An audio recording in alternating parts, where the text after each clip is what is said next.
80-85 বছরের পুরনো, তাই তো? বয়স হলো প্রায় 70 বছর। এখানে খাস্তা কচুরি, সিঙ্গাড়া, তরকারি কচুরি, লবঙ্গ লতিকা, জিলিপি, মালপো। হ্যাঁ, আমি এই তোমায় এসে প্রথম হাসতে দেখলাম। আমাদের বাগবাজার স্ট্রিট ফুড সিরিজের সেকেন্ড এপিসোডে তুলে ধরেছি চেনা জায়গার সাথে অচেনা জায়গার ঝলক। আচ্ছা, স্ট্রিট ফুড মানে কি শুধুই চাউমিন, ফুচকা, পকোড়া? আমার কাছে কিন্তু তা মোটেও নয়। একেবারে বেলের মোরব্বা থেকে শুরু করে নারকেলের নাড়ু অথবা গোটা বিউলির ডালের পুরভরা কচুরি থেকে শুরু করে খাসির চর্বি দিয়ে ঘুগনি। আজকে বাগবাজার স্ট্রিট ফুড সিরিজের সেকেন্ড এপিসোডে কিন্তু এই সবটাই দেখি, তাই ভিডিওটা শেষ পর্যন্ত দেখার অনুরোধ রইল সবার কাছে। নমস্কার, আমি বৈশাখী ফ্রম হ্যাংলাস ডে আউট, আর আপনারা দেখছেন আমার বাগবাজার স্ট্রিট ফুড সিরিজের সেকেন্ড এপিসোড। মনে আছে বাগবাজার স্ট্রিট ফুডের প্রথম এপিসোডে আপনাদের সাথে শেয়ার করেছিলাম 112 বছরের পুরনো লক্ষণ টি স্টলের কথা। আমাদের আজকের প্রথম গন্তব্য হলো এই লক্ষণ টি স্টলের পাশেই গৌরাঙ্গ মিষ্টান্ন ভান্ডার। এখান থেকে আমরা নিয়েছিলাম 2 পিস কচুরি আর আলুর তরকারি, খোসা সহ আলুর তরকারি। বাংলায় তথা উত্তর কলকাতায় এই খোসা সহ আলুর তরকারি কিন্তু বেশ পপুলার, আর এই ঝাল ঝাল খোসা সহ আলুর তরকারি দিয়ে কচুরির স্বাদও কিন্তু লেগেছিল একেবারে খাসা। তাই কথা বলে সরাসরি চলে গেছিলাম গৌরাঙ্গ মিষ্টান্ন ভান্ডারের হেঁসেলে। আমরা গেছিলাম বেশ বেলার দিকে, তখনও কিন্তু কচুরি আর এই খোসা দেওয়া আলুর তরকারির ডিমান্ড বেশ হাই ছিল। আর এই যে মানুষটিকে দেখছেন প্রশান্ত পাল, এনার ব্যবহারও কিন্তু খুব অমায়িক। চলুন তাহলে এনার মুখ থেকেই শুনে নেওয়া যাক গৌরাঙ্গ মিষ্টান্ন ভান্ডার সম্পর্কে কিছু কথা। দোকানের বয়স হলো প্রায় 70 বছর। এখানে খাস্তা কচুরি, সিঙ্গাড়া, তরকারি কচুরি, লবঙ্গ লতিকা, জিলিপি, মালপো এইসব পাওয়া যায়। মেন ঐতিহ্য হলো কচুরি। কচুরি এখানে সারাদিন হয়, সকাল 7টা থেকে শুরু হয়ে রাত 9টা অবধি। যতক্ষণ দোকান খোলা থাকে ততক্ষণই কচুরি, যে কোনো সময় এলেই মানুষ পাবে। হ্যাঁ, আচ্ছা, সবসময় পাওয়া যায়। আমার নাম প্রশান্ত পাল, যা হচ্ছে আমার জেঠুর দোকান, ওনার নাম হচ্ছে গৌরাঙ্গ নাইয়া।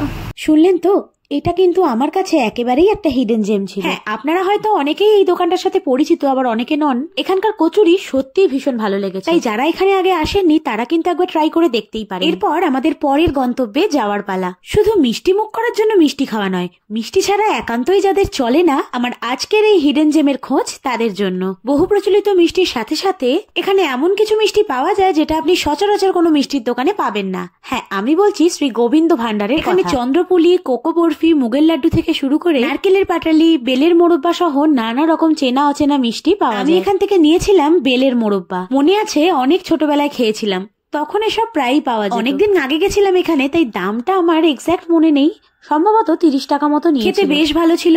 যারা আমার মতন একটু হালকা মিষ্টি পছন্দ করেন তাদের অবশ্যই ভালো লাগবে। খুব সুন্দর একটা হালকা মিষ্টির ব্যালেন্স ছিল। তবে আপনি মিষ্টি ভালোবাসুন চাই না বাসুন, এটুকু বলতে পারি, একটা খেয়ে কিন্তু আপনার মন ভরবে না। 80-85 বছরের পুরনো, তাই তো? এখানে কি কি পাওয়া যায়? রসগোল্লা পাবেন, চন্দ্রপুলি, আচ্ছা, নাড়ুও পাওয়া যায়? 12 মাস নাড়ু 12 মাস পাওয়া যায়। আচ্ছা, বাদাম চাক আছে, বিভিন্ন সন্দেশ আছে, বিভিন্ন রকমের মিষ্টি পাওয়া যায়। আমাদের মানে সব রকম, নাড়ু থেকে একদম। আচ্ছা, খাবার টাবার বেশি। আচ্ছা, আপনার নাম? সঞ্জয় হালদার। সঞ্জয় হালদার, আচ্ছা আচ্ছা, ধন্যবাদ। এবার যাবো আমাদের পরের গন্তব্যে, তবে এবারে কিন্তু একটু হাঁটতে হবে। আমাদের তৃতীয় গন্তব্যটা চেনা একটু মুশকিল, কারণ দোকানটার আলাদাভাবে কোনো নাম নেই। পটলার কচুরির দোকান নামেই দোকানটা বিখ্যাত। সম্ভবত এই বছরই প্রায় 100 বছর পূর্ণ করতে চলেছে এই পটলার কচুরি। আর এই যে ভিডিওটা দেখছেন, এটা কিন্তু একেবারেই ভর দুপুর বেলায়, তাহলে বুঝতেই পারছেন এই দোকানে কতটা ভিড় হয়। এই ভিড়ের কারণ হলো বা দোকানটার বিশেষ আকর্ষণ হলো বিউলির ডালের পুরভরা কচুরি বা ডালপুরিও বলা যেতে পারে। এই বিউলির ডালের কচুরির সাথে থাকে মিষ্টি আর টক, মানে 2 রকমেরই স্বাদ পাবেন আর কি। এই আলুর তরকারিটা খেতে কিন্তু চমৎকার। এখানে একটা কথা বলে রাখি, কচুরির ভেতরে বিউলির ডালের পুরটা কিন্তু গোটা বিউলির ডালের তৈরি হয়, তাই অনেকের ভালো নাও লাগতে পারে। এটা কোথাও যেন একটু মুখে থাকে, মানে একেবারে স্মুথ। আর এখানে এই বিউলির ডালের পুরভরা কচুরি ছাড়াও কিন্তু পাওয়া যায় আলুর চপ, ধোকা, মোচার চপ, ভেজিটেবল চপ সহ নানা রকমের নিরামিষ চপ। এখানে বলে রাখি, প্রায় 100 বছর আগে দোকানটা শুরু করেছিলেন শশীভূষণ সেন। এখন এই দোকান সামলান, এই যে দেখছেন ক্যাশ কাউন্টারে বসে আছেন, দিব্যেন্দু বাবু। আর দিব্যেন্দু বাবুর কাকা কার্তিক সেনই হলেন পটলা, যার নামে এই দোকান বিখ্যাত। দোকানটা হলো নন্দলাল বোস লেনের একেবারে উল্টো দিকে। এরপর আর বেশি দেরি না করে দুপুর থাকতে থাকতে রওনা দিলাম আমাদের পরের গন্তব্যে। বাগবাজার ঘাটের কাছে এই দোকানটা এখন আমাদের কম বেশি সকলের পরিচিত, লালু ফুলুর দোকান, অর্থাৎ লালু ফুলুর খাসির চর্বি দিয়ে ঘুগনি। দোকানটা এই মুহূর্তেও যথেষ্ট ভাইরাল। ভর দুপুর বেলাতেও এখানে নাকি মানুষ খাসির চর্বি দিয়ে ঘুগনি খেতে আসে। সন্ধেবেলা তো ভিড় দেখেইছিলাম, ভর দুপুরবেলাও দেখলাম মারাত্মক ভিড়। ভাইরাল মানে কন্ট্রোভার্সি তো হবেই। কারুর কারুর এই খাসির চর্বি দেওয়া ঘুগনি খুবই পছন্দের, আবার কারুর কারুর মনে হয় একেবারেই পাতে দেওয়ার মতো। আমি এর মধ্যেই বেশ কয়েকবার গেছি, আর প্রত্যেকবার গিয়েই কিন্তু আমার দারুণ লেগেছে। আর এইবার গিয়ে আরো একটা জিনিস ট্রাই করলাম, সেটা হলো এখানকার দার্জিলিং টি। কখনো ট্রাই করা হয়নি, তবে খেয়ে কিন্তু বেশ ভালো লেগেছে। কোয়ালিটির সাথে তো দামটাও ম্যাটার করে, এটাই হয়তো অনেক মানুষ বুঝতে চান না। 20 বা 30 টাকায় মটনের চর্বি দিয়ে ঘুগনিতে এর থেকে ভালো আর কি আশা করা যায়? আর কোনো মানুষের হাতের রান্না প্রত্যেকবার সেম টু সেম হবে এটাও হয়তো সবসময় সম্ভব হয়ে ওঠে। তবে টেস্ট ওয়াইজ বলতে গেলে কিন্তু এই ঘুগনি আমার বরাবরই ভীষণ প্রিয়, আর সেই কারণে বাকিদের মতন আমিও এখানে যাই বারবার। তোমার দোকানের নাম লালু হুলুর ঘুগনি কেন? লালু হুলুর ঘুগনি কেন না, দোকানটা বাবার নামে, দেখুন লেখা আছে বাবার নামে। আচ্ছা আচ্ছা।